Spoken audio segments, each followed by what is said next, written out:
ಈಗ ಗ್ರಹಣದಲ್ಲಿ ಮೊದಲು ಮಾಡಬೇಕಾದ್ದು ಏನು ಅಂದರೆ ಸ್ನಾನ. ಈ ಸರ್ತಿ 10 ನಿಮಿಷ ಇರೋದು, ಅದರಿಂದ ಸ್ನಾನ ಮಾಡಿ ಮೇಲೆ ಬರೋದು, ಅಷ್ಟೊತ್ತಿಗೆ ಮುಗಿದಿರ್ತದೆ, ಮತ್ತೆ ಸ್ನಾನ ಮಾಡಿ ಮೇಲೆ ಬರೋದು ಅಷ್ಟೇ. ಮತ್ತೆಂಥದ್ದು ಮೇಲೆ ಬರೋದು ಹೇಳಿದ್ರಿಂದ ಸ್ನಾನ ಮಾಡಲಿಕ್ಕೆ ಕೆಳಗೆ ಇಳಿಬೇಕು ಅನ್ನೋದೊಂದು ಅರ್ಥ ಆಯಿತು, ಅದೊಂದು ವಿಷಯ. ಇರಲಿ ನೋಡುವ, ಸ್ನಾನದ ಬಗ್ಗೆ ಚೂರು ಇವತ್ತಲ್ಲಾದರೂ ಇನ್ನೊಂದು ಗ್ರಹಣಕ್ಕಾದರೂ ಹೇಳಬೇಕು. ಇವತ್ತಿನ 10 ನಿಮಿಷದ್ದಾದರೂ ಗ್ರಸ್ಯಮಾನೇ ಭವೇ ಸ್ನಾನ, ಹಿಡಿಯುವಾಗ ಸ್ನಾನ ಮಾಡಬೇಕು ಇದ್ದ ಹಾಗೆ, ಇದು ಮುಖ್ಯ. ಗ್ರಸ್ತೆ ಹೋಮ ವಿಧೀಯತೆ, ಹಿಡಿದ ನಂತರ ಜಪ ಹೋಮ. ಹೋಮ ಅಂದರೆ ಜಪ ವಾಸ್ತವವಾಗಿ, ಯಜ್ಞ ಅಂತ ಅರ್ಥ. ಯಜ್ಞ ಅಂದರೆ ಯಜ್ಞಾನಾನ್ ಜಪ ಯಜ್ಞೋಸ್ಮಿ ಅಂತ ಅದು ಇನ್ನು ಗೆರೆಯಲ್ಲಿ ಹೇಳ್ತೇನೆ ಇನ್ನೊಮ್ಮೆ. ಕರೆಯುವುದು ಅಂತ ಅರ್ಥ. ಹೋಮ ಅಂದರೆ ಕರೆಯುವುದು, ಯಾರನ್ನು? ದೇವರನ್ನು. ಆಹುತಿ ಕೊಡುವುದು ಯಾರನ್ನು? ನನ್ನಮ್ಮೆ. ಯಾರಿಗೆ? ದೇವರಿಗೆ. ಆದ್ದರಿಂದ ವಿಶೇಷ ಶಬ್ದವರು ಭರಿಸುವ ರೀತಿ ಹೀಗೆ, ಇದು ಶತಾತಪನ ಮಾತು. ಮುಚ್ಯಮಾನೇ ಭವೇತ್ ದಾನಂ, ಬಿಡುಗಡೆ ಆದಾಗ ದಾನ ಕೊಡಲಿಕ್ಕೆ. ಮತ್ತು ಮುಕ್ತೇ ಸ್ನಾನ ವಿಧೀಯತೆ, ಬಿಟ್ಟ ನಂತರ ಸ್ನಾನ ಮಾಡಲಿಕ್ಕೆ. ಅದರಿಂದ ಬಿಡುತ್ತಾ ಇರುವಾಗ ದಾನ. ಇದು ಶುರುವಾಗುವಾಗಲೇ ಕೆಲವರು ಕೈಯನ್ನು ತೋರಿಸಲಿಕ್ಕೆ ಶುರುವಾಯಿತು, ಯಾರಿಗಾದರೂ ಅವ್ರ ಕೈ ಹಿಡಿಯಲಿಕ್ಕೆ ಶುರು ಮಾಡಿ ಆಯಿತು. ಅವನು ಜಪ ಮಾಡೋದು ಬೇಡವಾ? ಕೊಡುವವನಾಗಲಿ ಪಡೆಯುವವನಾಗಲಿ ಮೊದಲು ಹಿಡಿದಾಗ ಸ್ನಾನ ಮಾಡಿ, ಸ್ನಾನ ಮಾಡಿದ ನಂತರ ಜಪ ಮಾಡಿ, ಬಿಡುತ್ತದೆ ಅಂದಾಗ ದಾನಕ್ಕೆ ಹೋದರೆ ಸಾಕು. ಇದೇನು ಗೊತ್ತು, ಮುಳುಗಿದ ತಕ್ಷಣ ಎದ್ದ ತಕ್ಷಣ ಅಲ್ಲೇ ಇದ್ದವರು ನುಡಿಕೆ ಆಯಿತು ದಾನಕ್ಕೆ. ನಮ್ಮದು ಏನಾದರೂ ಗ್ರಾಚಾರ ಇದ್ದರೆ ಪಕ್ಕವರಿಗೆ ದಾಟಿಸುವ ಅಂತ. ಅದೆಲ್ಲ ಆಗುವುದಿಲ್ಲ ಸ್ವಾಮಿ. ಹಾಗೆ ಹೇಳಿದ್ದಲ್ಲ ನಾನು, ಏನೆಲ್ಲ ಮಾಡಲಿಕ್ಕೆ ಇದೆ ಅಂತ. ಸುಲಭದಲ್ಲಿ ನಮ್ಮದು ಇನ್ನೊಬ್ಬರಿಗೆ ಟ್ರಾನ್ಸ್ಫರ್ ಮಾಡಲಿಕ್ಕೆ ಆಗೋದಾದರೆ ಎಲ್ಲರೂ ಎಲ್ಲವನ್ನು ಕೊಟ್ಟು ಓಡ್ತಿದ್ರು. ಈಗ ನಾನು ಆರಾಮ ಅಂತೇಳಿ ಎಲ್ಲಿಗೆ ಯಾರುಂಟು, ಹೇಗುಂಟು? ಮೊನ್ನೆ ಕೊರೋನಾ ಬಂದಾಗ ಎಲ್ಲರಿಗೂ ಗೊತ್ತಿದ್ದು ಬೀಳ್ತೇನೆ, ಆದರೆ ಏನಾದರೂ ಕೊಡಲಿಕ್ಕೆ ನೋಡಿದರೆ ಯಾರು ಕೊಡಲಿಲ್ಲ. ಆದ್ದರಿಂದ ಯಾರಿಗೂ ಪೂರ ಕೊಡಲಿಕ್ಕೆ ಧೈರ್ಯ ಇಲ್ಲ. ಸುಮ್ಮನೆ ಹೇಳಿದ್ದಾರಲ್ಲ ಅಂತ ಒಂದು ಯಾರಿಗಾದರೂ ತಾಗಿಸುವ ಕತೆ ಇಟ್ಕೊಂಡು ಓಡಿ ಬರೋದು ಹಿಂದಿನಿಂದ. ಓಡೋದು ಪುಣ್ಯಾತ್ಮ ಭದ್ರಾಳಾಗಲಿಕ್ಕೆ. ಈ ಎಲ್ಲ ನೋಡಿ ಉಪದ್ರ ಕೊಡಬೇಡಿ ಯಾರಿಗೂ. ಹಾಗೆ ಹೇಳಿದ್ದೇನೋ ಇದನ್ನು ಕಲೀಲಿಕ್ಕಿರುವಂಥದ್ದು.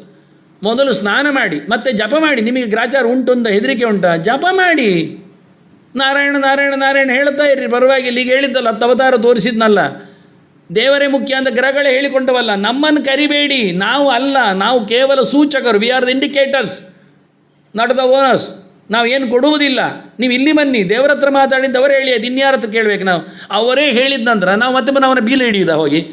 ಚೂರು ಬಾ ಮಾರೇ ರವಿ ಎಂದ. ರವಿ ಬರುವುದಿಲ್ಲ ಅಂತ ನಾನು ಬರುವುದಲ್ಲ, ನನಗೆ ದೇವರು ಹೇಳಿದ್ದಿಷ್ಟೇ ತೋರಿಸಲಿಕ್ಕೆ ಅಂತ. ಅಷ್ಟು ಅರ್ಥ ಮಾಡಿಕೊಳ್ಳಿ ಮೊದಲಿಗೆ. ಆದ್ದರಿಂದ ಜಪ ಮಾಡಿ, ಎಲ್ಲರೂ ಜಪ ಮಾಡಲಿಕ್ಕೆ ಬಿಡಿ, ಅದನ್ನು ಕೊಡಿ, ಹೇಳಿಕೊಡಿ ಅವರಿಗೆ. ಮತ್ತು ಬಿಡುವಾಗ ಕೊಡಲಿಕ್ಕಿದ್ದರೆ ಕೊಡಲಿಕ್ಕೆ ಹೋಗಿ. ಮುಚ್ಯಮಾನೇ ದಾನ, ಬಿಡ್ತಾ ಬಂದಾಗ ಅಷ್ಟೇ ಅವರು ಜಪ ಎಲ್ಲ ಮುಗಿದಿರ್ತದೆ. ಮತ್ತು ಒಳ್ಳೆ ಕಾಮ ಜಪ ಮಾಡಿದ್ದರದ್ದೆಲ್ಲೇ ಅವನದು ಪಾಪ ಎಲ್ಲ ಪರಿಹಾರ ಆಗ್ತದೆ, ಗ್ರಾಚಾರ ಎಲ್ಲ ಹೋಗಿರ್ತದೆ. ಇಡೀ ಮನೆ ಮಂದಿ ಎಲ್ಲ ಮಾಡಲಿಕ್ಕೆ ಯಾರು ಇರು ಅಂತಿಲ್ಲ. ಒಬ್ಬ ಮಾಡಿದರೆ ಸಾಕು ಅಂದರೆ ಅವನೊಬ್ಬನೇ ಮಾಡಿದರೆ ಊಟ ಸಾಕಾಗ್ತದೆ? ಮನೆಯವರೆಲ್ಲ ಸುಮ್ಮನೆ ಕೂತ್ರೆ ಆಗ್ತದೆ? ಆಗುವುದಿಲ್ಲ. ಅದನ್ನು ಪ್ರತಿಯೊಬ್ಬರೂ ಜಪ ಮಾಡಲಿಕ್ಕೆ ಉಂಟು.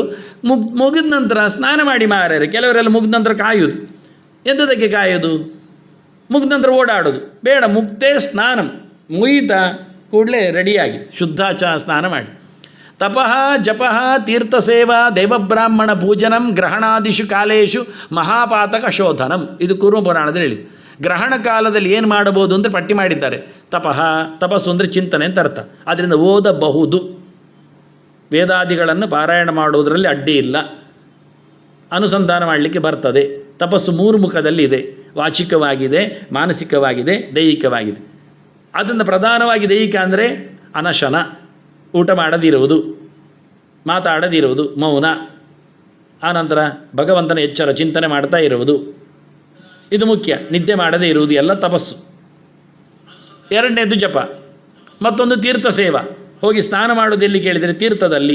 ಗ್ರಹಣ ಬರ್ತದೆ ಎಂದು ಗೊತ್ತಿರ್ತದಲ್ಲ, ಮೊದಲೇ ಹೋಗಿ ದೊಡ್ಡ ದೊಡ್ಡ ನದಿಯ ತೀರಕ್ಕೆಲ್ಲ ಕೂತ್ಕೊಳ್ಳಿ. ಬೇರೆ ಕಡೆಗೆಲ್ಲ ಗಂಟೆಗಟ್ಟಲೆ ಕೂತ್ಕೊಳ್ಳೋದಿಲ್ಲ, ಹೋಗಿ ಆಗ ಇದು ಮಾಡಿ ಒಳ್ಳೆ ತೀರ್ಥ ಸ್ನಾನ ಮಾಡಿ. ಅದೇ ದೊಡ್ಡ ವಿಷಯ. ತೀರ್ಥ ಸ್ನಾನವೇ ತೀರ್ಥ ಸೇವೆಯೇ. ಅಲ್ಲೇ ಜಪ ಮಾಡಿದರೆ 1ಕ್ಕೆ 10 ಪಟ್ಟು ಲಾಭ.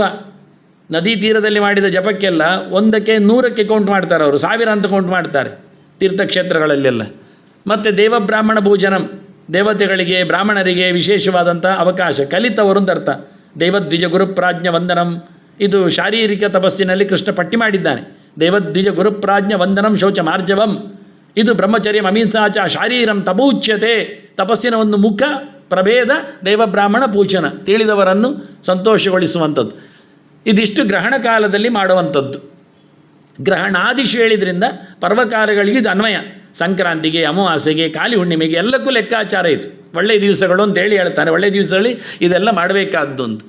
ನ ಸೂತಕಾದಿ ದೋಷೋಸ್ತಿ ಗ್ರಹೇ ಹೋಮ ಜಪಾದಿಷು. ಇನ್ನು ಕೆಲವರು ಹೇಳೋದು, ನಮ್ಮ ಮನೆಯಲ್ಲಿ ಯಾರ ಸತ್ತಿದ್ದಾರೆ ಮಾರೆ ಕುಟುಂಬದಲ್ಲಿ, ನಮಗೆಲ್ಲ ಸೂತಕ ಉಂಟು, ನಮಗೆ ಅಮೆ ಉಂಟು, ಬಾಧಕ ಉಂಟು, ಜಾತಕ ಉಂಟು, ಹುಟ್ಟಿದ್ದಾರಂತೆ ಯಾರು, ಎಂಥದ್ದು ಇಲ್ಲ ಅಂತಾರೆ. ಗ್ರಹಣ ಕಾಲದಲ್ಲಿ ಅವರಿಗೆ ಅದನ್ನು ಮೋಕ್ಷ ಬಿಟ್ಟುಕೊಟ್ಟಿದ್ದಾರೆ. ಆ ಟೈಮಿಗೆ ಮಾತ್ರ, ಶುರುವಾಗುವಾಗ ಕಡೆಯಾಗುವಾಗ ಅವರು ಫ್ರೀ. ಆದ್ದರಿಂದ ಅವರು ಜಪ ಮಾಡಲಿಕ್ಕೆ ತಪ್ಪಿಲ್ಲ ಹೇಳಿಬಿಟ್ರು ಅವರು. ನ ಸೂತಕಾದಿ ದೋಷೋಸ್ತಿ ಗ್ರಹೇ ಹೋಮ ಜಪಾದಿಷು.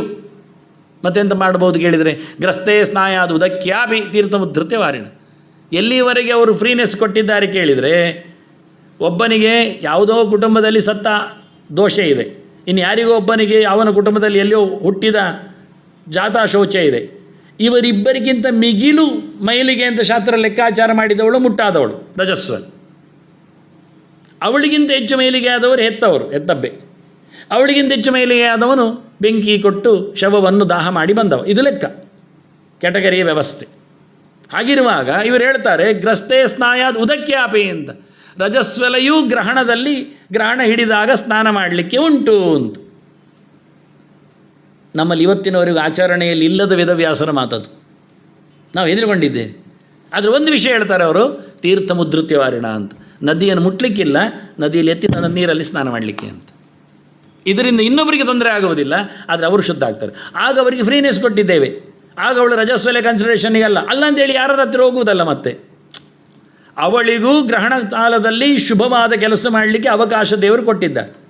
ಜಾತಾಶೌಚ ಮೃತಾಶೌಚಗಳಲ್ಲಿ ಜಪ ಬಿಡಲಿಕ್ಕಿಲ್ಲ, ನಿತ್ಯ ಮಾಡಲಿಕ್ಕೆ ಉಂಟು. ಅವನು 3 ಹೊತ್ತು ಗಮ್ಮದೀಗ 10 ದಿವಸ ಗಮ್ಮತ್ತಾಯಿತು ಅಂತ ಏನು ಕೂತ್ಕೊಳ್ಳೋದಲ್ಲ.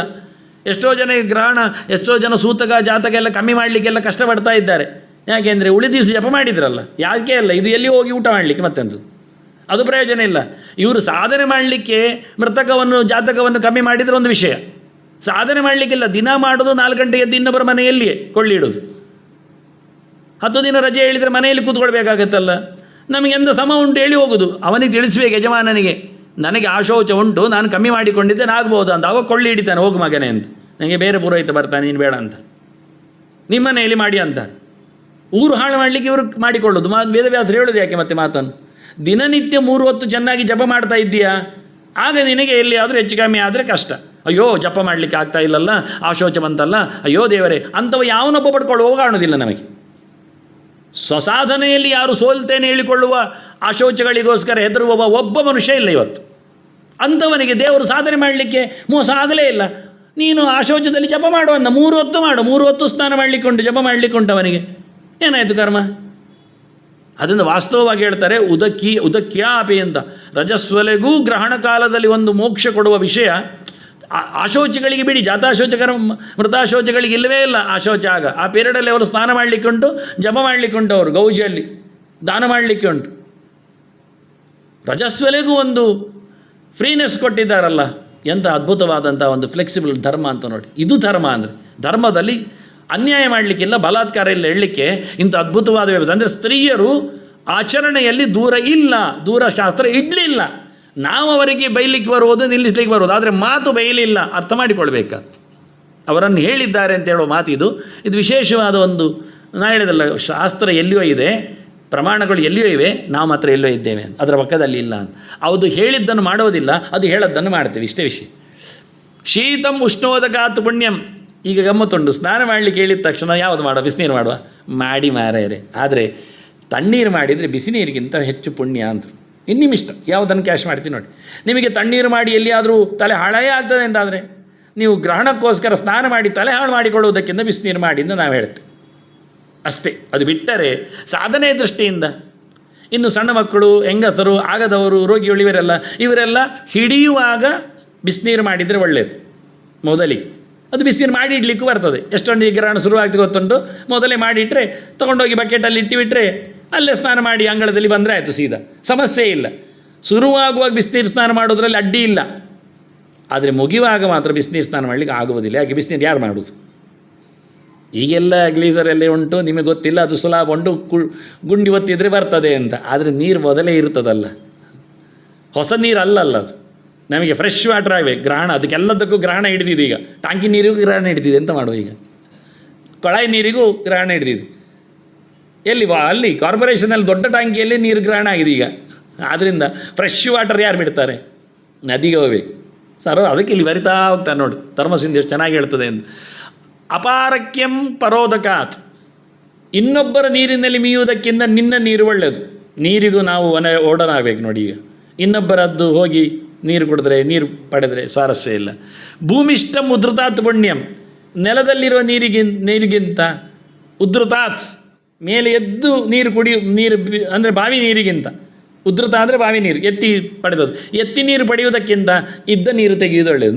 ನೆಲದಲ್ಲಿ ಹೋಗಿ ಕೊಡಪಾನದಲ್ಲಿ ಎತ್ತಿದರೆ ಭಾರಿ ಚಂದ. ಅದು ಸರೋವರದಲ್ಲಿ, ಹಳ್ಳದಲ್ಲಿ, ತೋಡಿನಲ್ಲಿ ಎಲ್ಲ ಸಿಗ್ತದೆ. ತೋಡು ಅಂದರೆ ಕ್ಯಾನಲ್. ತತ ಪ್ರಸ್ರವಣೋದಕಂ, ಇನ್ನೂ ಮಿಗಿಲು ಯಾವುದು ಅಂದರೆ ಇದ್ದ ನೀರಿಗಿಂತ, ಸರೋವರಕ್ಕಿಂತ, ಕೊಳಕ್ಕಿಂತ, ಮದಕಕ್ಕಿಂತ ಹರಿತಾ ಇರೋ ನೀರು ಚಂದ ಅಂದರು ನದಿ.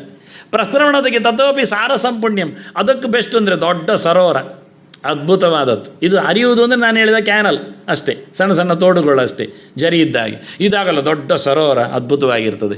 ಅದಕ್ಕೂ ಹೆಚ್ಚು ತತಃ ಪುಣ್ಯ ನದಿ ಜಲಂ, ನಿಲ್ಲಲಾರದ ನದಿ. ಅದು ಮಳೆಗಾಲಕ್ಕೆ ಮಾತ್ರ ಹರಿಯುವುದು ಪ್ರಸ್ರವಣ. ಇದು ಆಗಲ್ಲ, ಅದು ಪರಸ್ರವಣ. ನೀರು ಬಿದ್ದರೆ ಹರಿತದೆ, ಮಳೆ ಬಂದರೆ ಹರಿದು, ಇಲ್ಲಾದರೆ ಇಲ್ಲ. ಅಲ್ಲಿ ಇದು ಆಗಲ್ಲ, ಯಾವತ್ತೂ ಹೋಗ್ತಾ ಇರ್ತದೆ ನದಿ. ಅದಕ್ಕೂ ಹೆಚ್ಚು ತಥಾ ತೀರ್ಥ ನದಿ ಗಂಗಾ, ಬೆಸ್ಟ್ ಅಂದರೆ ಗಂಗೆಗೆ ಹೋಗಿ ಅಂದರು. ಹೋಗುವಾಗಲೇ ಪುಣ್ಯ ಕಾಲ ಮುಗೀತದೆ ಬಿಡಿ, ಅದು ಹೋಗಿರಬೇಕು. ಪುಣ್ಯ ತತ್ವಂ ಬುಧಿಹಿ, ಅದಕ್ಕೂ ಮಿಗಿಲು ಕೇಳಿದರೆ ಸಮುದ್ರ. ಅದಕ್ಕೆ ಸಮುದ್ರ ಅಂತ ತಂದಿಟ್ಟಿದ್ದೇನೆ. ದೊಡ್ಡ ಸಮುದ್ರ ಯಾಕೆ ಹಾಕಿದ್ದಾರೆ ಕೇಳಿದರೆ, ಸಮುದ್ರದಲ್ಲಿ ಕೃಷ್ಣನೇ ಆಚಾರ್ಯ ಮಧ್ವರೇ ಗ್ರಹಣ ಕಾಲದಲ್ಲಿ ಸಮುದ್ರಕ್ಕೆ ಹೋಗಿದ್ದಾರೆ. ಇನ್ನೆಂತೇಳಿ ಗೊತ್ತಿದ್ದದ್ದರಿಂದಲೇ ಯಾವತ್ತು ಗ್ರಹಣ ಬರ್ತದೆ ಅಂತ ಗೊತ್ತುಂಟು. ಗೊತ್ತಾದ ನಂತರ ಓಡುವುದಲ್ಲ, ಮೊದಲೇ ಹೋಗಿ ಸಮುದ್ರದಲ್ಲಿ ನಿಂತು ಸ್ನಾನಕ್ಕೆ ರೆಡಿಯಾಗಿ ಸ್ನಾನ ಮಾಡಿ ಬರ್ತಾರೆ. ಅದರಿಂದ ಸಮುದ್ರ ಇಲ್ಲಿ ಆದರೂ ನಮಗೆ ಸಿಗಲಿ ಅಂತ ಸಮುದ್ರನ ಹಾಕಿದ್ದೇನೆ. ಪ್ರಶಾಂತವಾದ ಕೃಷ್ಣ ಬಂದ ತಾಣ ಅದು. ನೆಕ್ಸ್ಟ್